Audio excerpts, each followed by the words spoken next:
By the pricking of my thumbs, something wicked this way comes. Joel Coen's adaptation of Shakespeare's classic, The Tragedy of Macbeth, is coming to Apple TV+. So are you going to be watching?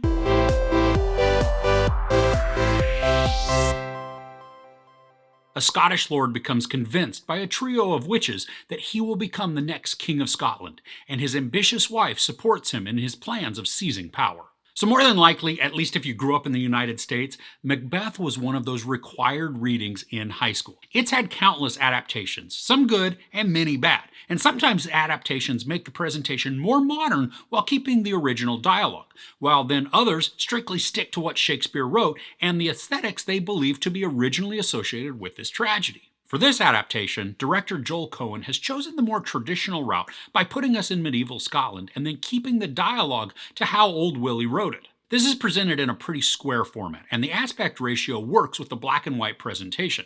And this choice of filming style gives it almost a feeling of watching a PBS performance, but back in the early 80s on some old CRT TV. The cinematography is beautiful. Not only do we have some discombobulating top-down shots, but the way that the actors and the camera will approach each other and then meet is inviting, and I found it stunning.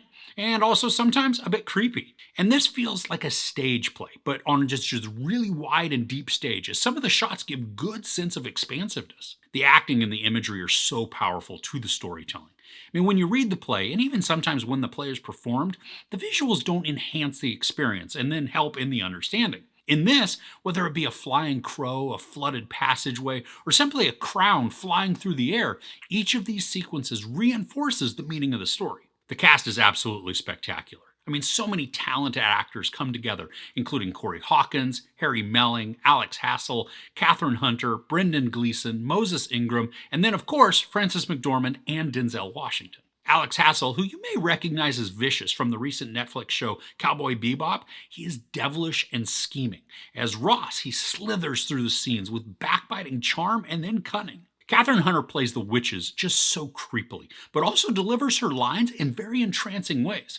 There's a certain sense of dread that comes as she manipulates her body while delivering her lines, which also I found incredibly captivating. Her cadence drew me in, like I was literally leaning towards the screen as she spoke because I was so intrigued by what she was saying and then how she was saying it. Frances McDormand is haunting as Lady Macbeth, and while she's powerful and devilish at the beginning, her descent into madness is eerie and then it's almost terrifying.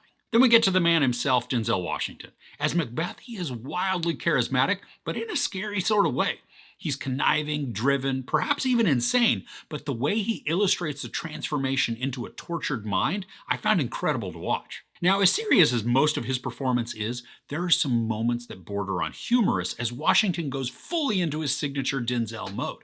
His voice raises and it just has that signature sound, but it's still so powerful and it's great to watch. I really enjoyed the way this whole production is delivered. Some of the ways that Coen chose to visually represent portions of dialogue and then craft the scenes added some wonderful weight to an already weighty story. There's a sequence towards the beginning where we first meet the witches, and I was blown away by the visual portrayal. There's an ominous and foreboding tone coming from what we see that just far outweighs the text, and I loved it. While this is a tragedy, I expected a fair amount of violent acts in this, and there is brutality to a couple of scenes that I found shocking and then very emotionally impactful. And for the most part, the violence isn't graphic, which I think actually makes it all the more powerful as we get to imagine what goes unseen. I'm surprised that this was able to be told in under 2 hours. It's only an hour and 45 minutes long, so it's not a long time commitment, but there's also not this rushed pace to it. If you're not a fan of Shakespeare or it's just way too reminiscent of high school English, this presentation probably isn't going to make you fall in love with the play.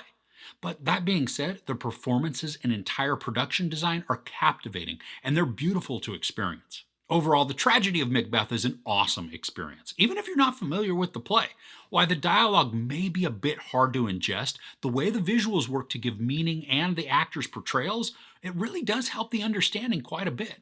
And this is beautifully filmed, and the performances are engaging and dynamic. The length works to its advantage to make this more accessible for everyone. But for those averse to Shakespeare because of just some high school English class trauma, this may not be at the top of everyone's watch list. I think if you do give it a chance, you'll be rewarded with something that could change your mind about the bard and his works. There's no sex, nudity, or really profanity, at least by today's standards, but there is some violence. I give The Tragedy of Macbeth 4.5 out of 5 couches. Do you enjoy Shakespeare? Do you have a favorite screen adaptation? I'd love to know what it is in the comments below. If you enjoyed this review, please give it a like. Also, don't forget to share and subscribe. I'm Chris. This is Movies and Munchies. Thanks for couching with me. Is this a dagger I see before me?